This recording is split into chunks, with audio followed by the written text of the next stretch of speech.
நண்பர்களுக்கு வணக்கம். இந்த வீடியோ ரொம்ப முக்கியமான விஷயத்தை பார்ப்போம். இந்த உஸ்மான் ஹாதி கொல்லப்பட்டார் இல்லையா? ஸோ இதுக்கு அவருடைய தம்பி வந்து ஒரு பதில் சொல்லியிருக்காரு. என்ன சொல்லியிருக்காரு அப்படின்னா, இந்த யூனிஸ் கவர்மெண்ட் தான் வந்து பிளான் பண்ணி எங்களுடைய அண்ணனை வந்து கொன்னுருக்காங்க அப்படின்னு சொல்கிறாப்புல. அதாவது இந்த எலெக்ஷனை சீர்குலைக்கிறதுக்காக அவங்க இந்த வேலையை செஞ்சுருக்காங்க அப்படின்ற மாதிரி பகிரங்கமாக ஒரு குற்றச்சாட்டை விட்டுருக்காரு. ஸோ இப்போது 2-3 நாளாக பயங்கர பிரச்சனை வந்து இந்த பங்களாதேஷில் அதிகமாக போயிட்டுருக்கு. ஒரு ரிசர்ச் என்ன சொல்லுது அப்படின்னாக்கா, பங்களாதேஷ் 2 நாடாக பிரியறதுக்கான வாய்ப்பு இருக்குது அப்படின்னு சொல்கிறாங்க.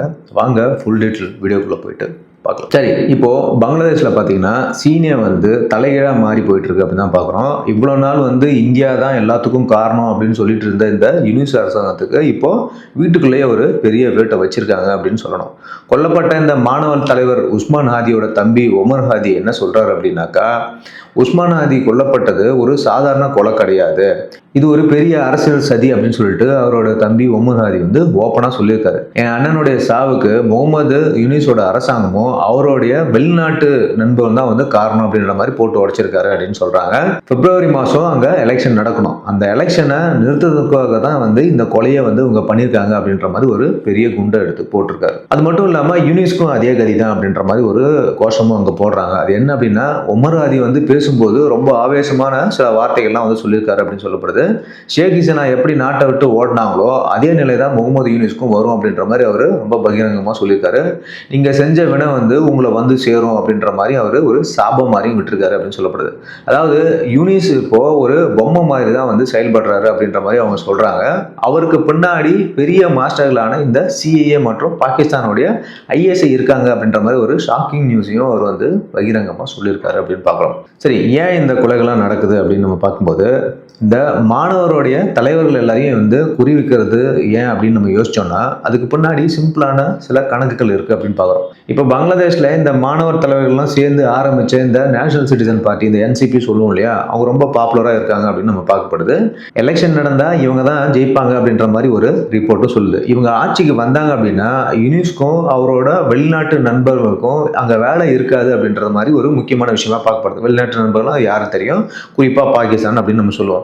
அதனால தான் முக்கியமான தலைவர்களை போட்டு தள்ளிட்டு நாட்டில் வந்து கலவரத்தை உண்டாக்கி எலெக்ஷனை வந்து தள்ளி போட பார்க்குறாங்க அப்படின்ற மாதிரி சொல்லப்படுது. இந்தியா மேலே பழி போடாதீங்க அப்படின்ற ஒரு விஷயத்தையும் வந்து தெளிவுபட நம்ம இப்போ சொல்லியிருக்கோம். இவ்வளோ நாள் பார்த்தீங்கன்னா இந்தியா தான் சுட்டுச்சு, இந்தியா தான் சதி பண்ணிச்சு அப்படின்ற மாதிரி பாகிஸ்தானும் இந்த யூனிஸ் அரசாங்கமும் வந்து கதையை கட்டிக்கிட்டே இருந்தாங்க. ஆனால் இப்போ அந்த நாட்டு மக்களே வந்து இந்தியாவுக்கும் இதுக்கும் சம்மந்தம் இல்லை அப்படின்ற மாதிரி ஒரு விஷயத்த சொல்லிட்டாங்க. இது யூனிஸ் ஆடுற ஆட்டம் அப்படின்ற மாதிரி அவங்க தெளிவுபட உணர்ந்துட்டாங்க அப்படின்னு பார்க்கப்படுது. உண்மை வந்து பார்த்தீங்கன்னா என்றைக்குமே வந்து இருட்டில் இருக்காது, என்னைக்கா இருந்தாலும் ஒரு நாள் வெளிச்சத்துக்கு வந்துடும் அப்படின்னு பார்க்குறோம். அந்த விஷயம் தான் இங்கே நடந்திருக்கு அப்படின்னு பார்க்கப்படுது. ஸோ இதுதான் வந்து இந்த உஸ்மான் ஹாதி வந்து கொல்லப்பட்டதுக்கான உண்மை நிலவரம் அப்படின்னு நம்ம பார்க்குறோம். இதுக்கிடையில் போலீஸ்காரங்க வந்து அவங்க நிறைய விஷயங்களில் தேடுறாங்க, அந்த கொலை செய்யப்பட்டவர் தேடுறாங்க, அந்த மாதிரி எல்லாம் நிறைய நடக்குது. இந்தியாவுக்கு ஓடி போயிருக்காங்கன்ற மாதிரிலாம் சொல்கிறாங்க. அந்த மாதிரி எதுவுமே இல்லைன்ற மாதிரி இந்தியாவும் தெளிவுபட இவங்களுக்கு சொல்லிச்சு. இப்போது இன்னொரு சீரியஸான விஷயம் என்ன அப்படின்னாக்கா, பங்களாதேஷ் 2ஆக பிரியறதுக்கு வாய்ப்பு இருக்குது அப்படின்னு சொல்லிட்டு ஸ்டடி ஐக்யூ ஐஏஎஸ் அகாடமியோட ஒரு ரிசர்ச் வந்து சொல்லுது அப்படின்னு பார்க்குறோம்.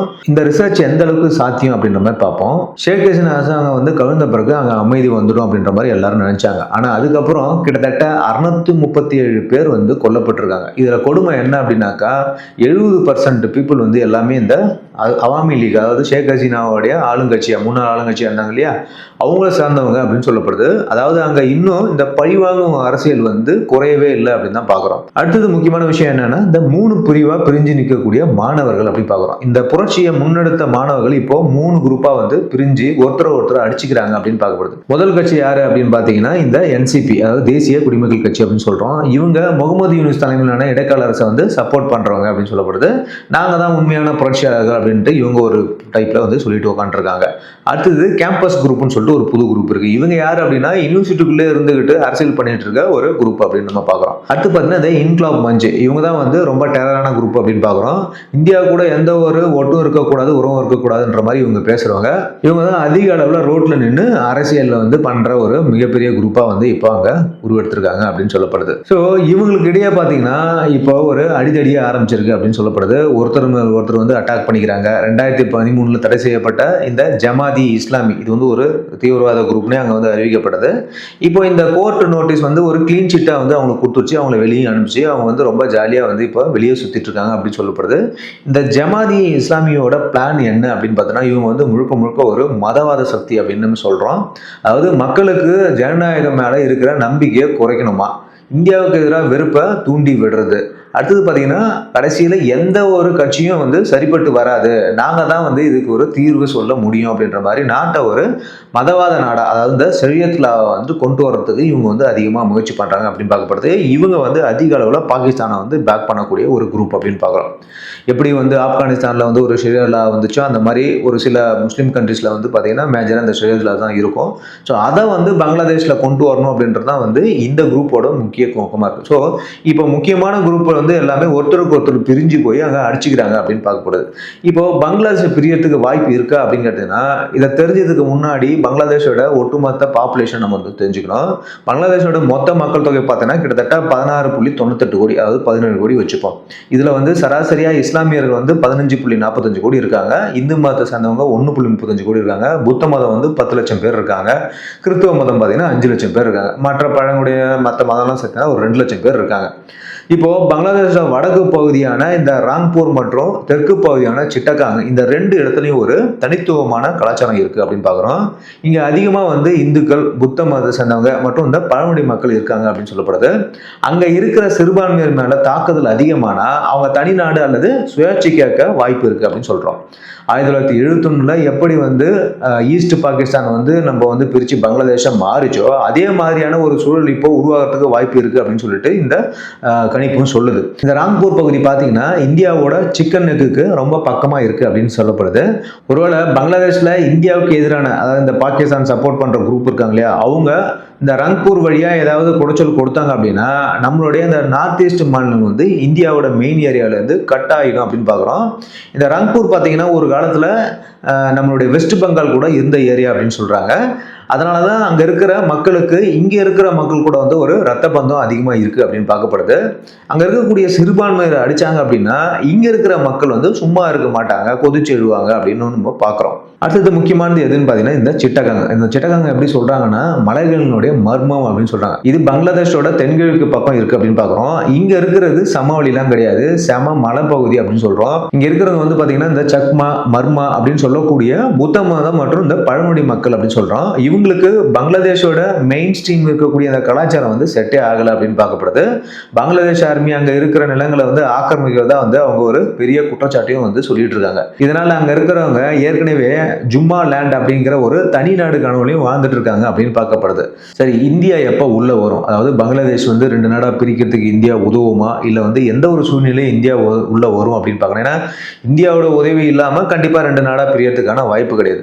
அதாவது சும்மா ஒரு நாட்டுக்குள்ள போய் இந்தியா வந்து சண்டைக்கெல்லாம் பிரச்சனைலாம் பண்ண முடியாது. ஆனால் இந்த 2 விஷயம் நடந்துச்சு அப்படின்னா சீன் மாறும் அப்படின்னு சொல்கிறோம். ஒன்று வந்து இனப்படுகொலை, அதாவது பங்களாதேஷில் இந்த ஜமாதி இஸ்லாமி மாதிரி குரூப்ஸ் வந்து பவர்ஃபுல் ஆகி அங்கே இருக்கிற இந்துக்களையும் மற்ற சிறுபான்மையும் கொத்து கொத்தாக கொள்ள ஆரம்பித்தாங்க அப்படின்னா உலக நாடுகள் முன்னாடி இந்தியாவுக்கு ஒரு நியாயம் கிடைக்கும். உள்ளே போய் நாங்கள் சண்டை போடுறதுக்கு, இல்லைனா சாதாரணமாக போய் சண்டை போட்டால் எல்லா நாட்டினுடைய எதிர்ப்பையும் நம்ம சந்திக்க வேண்டியிருக்கும் அப்படின்னு பார்க்குறோம்.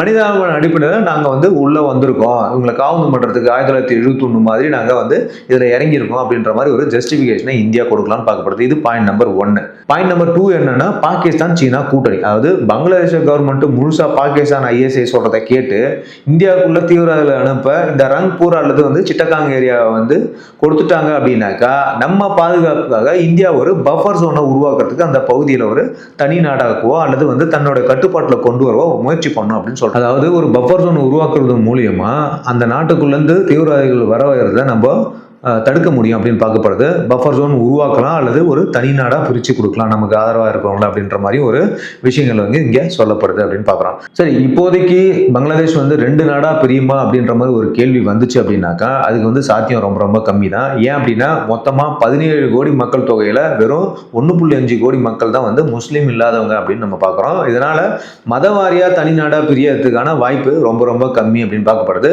மேலும் இந்தியா உள்ள போக வந்து தனி நாடோ அல்லது ஒரு பஃபர் கம்ஃபர்ட் வந்து மாற்றுமா அப்படின்னு கேட்டிங்கன்னா அது வந்து பங்களாதேஷ் நடந்துக்கிற பொறுத்து தான் இருக்குது. ஃபியூச்சரில் அவங்க எப்படி இந்தியா கூட உறவு வச்சுக்கிறாங்க, இந்தியாவுக்கு எந்த மாதிரியான அவங்க உறவு கூட வச்சுக்கணும் அவசியம் கிடையாது. இந்தியாவுக்கு ஒரு தொல்லை கொடுக்காம இருந்தாங்க அப்படின்னா அவங்களுக்கு எந்த ஒரு பிரச்சனையும் கிடையாது இந்தியா சைட்லேருந்து அப்படின்னு நம்ம பார்க்குறோம். ஓகே மக்களே, ஸோ இப்போ பங்களாதேஷில் நடக்கக்கூடிய விஷயங்கள் வந்து ரொம்ப ரொம்ப ஒரியிங் பார்ட்டாக தான் இருக்குது. இது நமக்கும் ஒரியாக இருக்குது, அங்கே இருக்கக்கூடிய மக்களுடைய அமைதிக்கும் ஒரியாக இருக்குது, மேலும் அங்கே இருக்கக்கூடிய சிறுபான்மையினருக்கு மிகப்பெரிய ஒரு ஆபத்தான சுச்சுவேஷன் தான் இந்த நாடு போயிட்டுருக்கு அப்படின்னு பார்க்குறோம். இந்த யூனிஸ் கவர்மெண்ட்டு பாகிஸ்தானுடைய ISI கூடயும் சைனா கூடயும் சேர்ந்து அந்த நாட்டையும் வீணாக்குறாங்க, இந்தியாவுக்கு எதிராக செயல்படுறேன் அப்படின்னு அவங்க நினச்சிக்கிட்டு தங்களுடைய நாட்டினுடைய வளர்ச்சியும் சரி, நாட்டு மக்களுடைய பாதுகாப்பையும் சரி ஒரு கேள்விக்குள்ளாக்குறாரு அப்படின்றத நம்ம இங்கே பார்க்குறோம். ஓகே, ஸோ வீடியோ இன்ஃபர்மேட்டிவாக இருக்கும் நம்புறேன். கண்டிப்பாக நம்ம சேனல் சப்ஸ்கிரைப் பண்ணுங்கள், உங்கள் கருத்துக்களை கமெண்ட் பண்ணுங்கள், உங்கள் ஃப்ரெண்ட்ஸுக்கெல்லாம் ஷேர் பண்ணுங்கள். மீண்டும் அடுத்த ஒரு இன்ஃபர்மேட்டிவ் வீடியோ சந்திக்கிறேன். அது வரைக்கும் தேங்க்யூ, பை, ஜெய்.